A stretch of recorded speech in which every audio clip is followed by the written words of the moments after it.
ആന്ധ്രാപ്രദേശിലെ പെന്നാർ നദിക്ക് ഒരു പോഷക നദിയുണ്ട്, സ്വർണമുഖി. വശ്യസുന്ദരമായി പ്രവഹിക്കുന്ന സ്വർണമുഖി തീരത്ത് ഒരു മഹാക്ഷേത്രവുമുണ്ട്.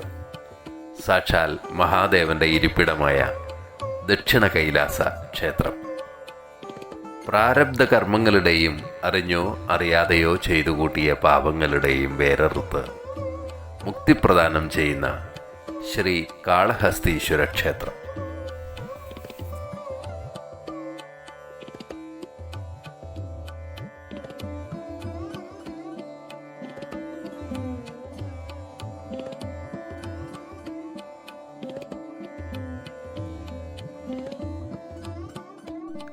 അനേകായിരം ഭക്തർ അനുദിനം ഒഴുകിയെത്തുന്ന മഹാദേവന്റെ സന്നിധിയിലേക്ക് ഒരിക്കൽ കൂടി സംസ്കൃതി യാത്രാ സംഘം പുലർകാലത്തിൽ തന്നെ എത്തി.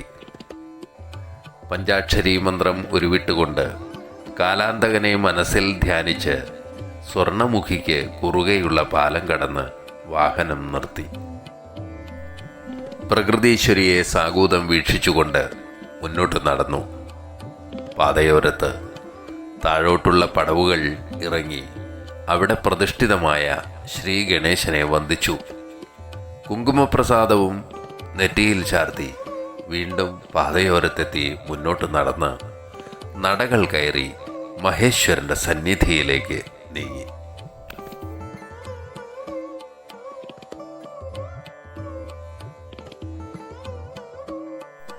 ശ്രീ കാളഹസ്തീശ്വരം എന്ന പേരിനു പിന്നിൽ കൗതുകകരമായ ഒരു കഥയുണ്ട്. ശ്രീ എന്നാൽ ചിലന്തി എന്നർത്ഥം. കാള എന്ന് സൂചിപ്പിക്കുന്നത് സർപ്പത്തെയാണ്. ഹസ്തിയാകട്ടെ ആനയെയും. ഭഗവാനെ ഭജിച്ച ചിലന്തിക്കും സർപ്പത്തിനും ആനയ്ക്കും മോക്ഷം സിദ്ധിച്ച ക്ഷേത്രമാണിത്. അതിനാൽ ഈ ദേവാലയം ശ്രീ കാളഹസ്തീശ്വരം എന്ന പേരിൽ അറിയപ്പെടുന്നു.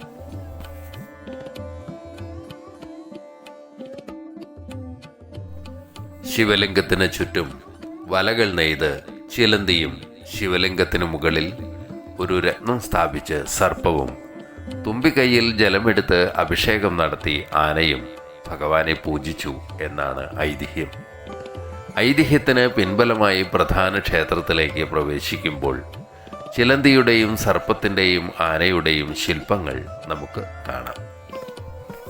പ്രകൃത്യമ്പയോട് ചേർന്നിരുന്ന് മഹാനടന ലീലകളാടുന്ന മഹാദേവൻ എന്ന അനുപമമൂർത്തിയുടെ സന്നിധി ഭക്തർക്ക് കൽപ്പതരുവാണ്. വാഞ്ചിതാർത്ഥങ്ങൾ പ്രദാനം ചെയ്തുകൊണ്ട് മംഗളസ്വരൂപനായി ഈരേഴുലകും വാഴുന്ന ശ്രീ പരമേശ്വരനെ കുറിച്ച് സ്കന്ദപുരാണത്തിലും ശിവപുരാണത്തിലും വിവരിക്കുന്നുണ്ട്. വർണ്ണനകൾക്കെല്ലാം അതീതമായി നിൽക്കുന്ന ശ്രീ മഹാദേവനെ പഞ്ചപാണ്ഡവരിൽ മധ്യമനായ പാർത്ഥൻ ഇവിടെ എത്തി പൂജിച്ചു എന്നതും പുരാണപ്രസിദ്ധം.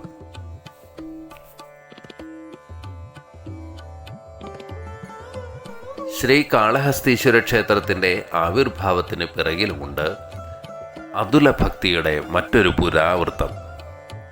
അത് കണ്ണപ്പൻ എന്ന ഗോത്രവർഗക്കാരനെ കുറിച്ചാണ്. കാടുതാണ്ടി വേടവൃത്തിയിൽ കഴിഞ്ഞിരുന്ന കണ്ണപ്പന് സ്വർണമുഖി നദിയിൽ നിന്ന് ഒരു നാളൊരു വിഗ്രഹം ലഭിച്ചു.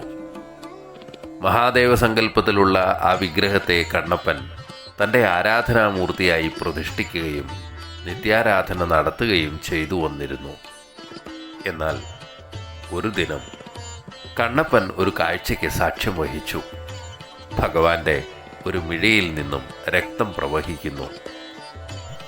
മറ്റൊന്നും കണ്ണപ്പനപ്പോൾ ചിന്തിച്ചില്ല. ദൃഢവിശ്വാസിയായ ആ ഭക്തൻ തൻ്റെ ഒരു മിഴി തുരന്നെടുത്ത് ഭഗവാന്റെ മിഴിക്ക് പകരം വച്ചു. അപ്പോഴാണ് കണ്ണപ്പൻ കണ്ടത്, അടുത്ത മിഴിയിൽ നിന്നും രക്തം പ്രവഹിക്കാൻ തുടങ്ങുന്നു.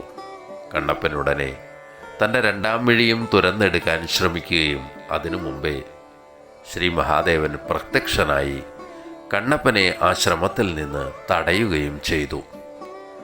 ഭക്തവത്സലനായ ഭഗവാൻ തൻ്റെ ഭക്തൻ്റെ അതിതീവ്രമായ സമർപ്പണബോധത്തിലും വിശ്വാസത്തിലും സംപ്രീതനായി കണ്ണപ്പന് ഉടനെ മോക്ഷം നൽകുകയും ചെയ്തു. കണ്ണപ്പൻ പ്രതിഷ്ഠിച്ച ആ സ്ഥാനത്താണ് പിൽക്കാലത്ത് ക്ഷേത്രം ഉയർന്നത്. വളരെ പ്രാചീനമായ ചരിത്രമുള്ള ക്ഷേത്രമാണ് ശ്രീ കാളഹസ്തീശ്വരം. ശില്പകലാ വൈദഗ്ധ്യത്തിൻ്റെയും ഒരു സംഗമസ്ഥലിയാണ് ഈ ദക്ഷിണേന്ത്യൻ ക്ഷേത്രം. മനോഹരങ്ങളായ ഗോപുരങ്ങളും ശിലയിലെഴുതിയ കവിതകൾ കണക്കുള്ള തൂണുകളും മേൽക്കൂരകളുമെല്ലാം സുന്ദരം തന്നെ. ശ്രീ മഹാദേവൻ വാണരുളുന്ന ദക്ഷിണേന്ത്യയിലെ പഞ്ചഭൂത സ്ഥലങ്ങളിലൊന്നാണ് ശ്രീ കാളഹസ്തീശ്വരം. പടിഞ്ഞാറോട്ട് ദർശനമായിരിക്കുന്ന ഭഗവാൻ ഇവിടെ വായുലിംഗ പ്രതീകമായാണ് കുടികൊള്ളുന്നത്. മുജ്ജന്മ പാപം നിമിത്തം മിണ്ടാപ്രാണികളായി മാറിയ ചിലന്തിക്കും സർപ്പത്തിനും ആനയ്ക്കും ഇവിടുത്തെ വിഗ്രഹത്തിനോട് ചേർന്ന് തന്നെ സ്ഥാനങ്ങൾ നൽകിയിട്ടുണ്ട്. ശനിദശയിലും ശനി, രാഹു, കേതു എന്നിവയുടെ അപഹാരകാലത്തും ഇവിടെ ദർശനം നടത്തുന്നത് ഭക്തർക്ക് ആശ്വാസപ്രദമാണത്രേ. കാളസർപ്പദോഷ പരിഹാരാർത്ഥമായും ഭക്തരിവിടെ അനേകം എത്തുന്നുണ്ട്. രാഹു കേതു പൂജയാണ് ഈ ക്ഷേത്രത്തിലെ പ്രധാന വഴിപാട്. ആശീർവാദ പൂജയും രുദ്രാഭിഷേകവും ഇവിടെ പ്രധാനമാണ്. ക്ഷേത്രത്തിൻ്റെ വടക്കേ ഗോപുരഭാഗത്തായി പാതാള വിഘ്നേശ്വര ക്ഷേത്രമുണ്ട്. 35 അടി താഴ്ചയിലേക്ക് ഇറങ്ങിച്ചെന്നാണ് ഭക്തരുടെ വിഘ്നേശ്വര ദർശനം നടത്തുന്നത്. പാതാള ഗണപതിയെ കൂടാതെ ശിവഭക്തരായ 63 നായനാർമാർ, കാലഭൈരവൻ, ദക്ഷിണാമൂർത്തി, സുബ്രഹ്മണ്യസ്വാമി, പഞ്ചനാഗശിരസ്സുള്ള ശിവൻ, സപ്തമാതൃക്കൾ, മറ്റനേകം പ്രതിഷ്ഠകളും സാക്ഷാൽ ത്രിപുരസുന്ദരിയായ ജ്ഞാനപ്രസൂനാംബികയുടെ മറ്റൊരു കോവിലും ഈ ക്ഷേത്ര സമുച്ചയത്തിൽ ഉണ്ട്. ആന്ധ്രാപ്രദേശിലെ ചിറ്റൂർ ജില്ലയിലുള്ള കാളഹസ്തീശ്വരം ക്ഷേത്രം തിരുപ്പതിയിൽ നിന്ന് 36 കിലോമീറ്റർ അകലെയാണ് സ്ഥിതി ചെയ്യുന്നത്. ശ്രീ കാളഹസ്തീശ്വര സന്നിധിയിൽ എത്തുന്ന ഭക്തർ അലങ്കരിച്ച ഗോക്കളുടെയും കാളകളുടെയും ഇടയിലൂടെ നടന്ന് എങ്ങും വ്യാപിച്ചിരിക്കുന്ന കർപ്പൂരഗന്ധവും മഞ്ഞളിൻ്റെയും കുങ്കുമത്തിൻ്റെയും പരിമളവും നുകർന്ന് ഭഗവത് സന്നിധി പ്രാപിക്കുന്നു. അങ്ങനെ ഒരായുസ്സിൻ്റെ പുണ്യത്തിലേക്കുള്ള അനുപമമായ യാത്രയായി ശ്രീ കാളഹസ്തീശ്വരനെ കണ്ടും അനുഭവിച്ചറിഞ്ഞുമാണ് ഞങ്ങൾ കാളഹസ്തിയോട് വിട പറഞ്ഞത്.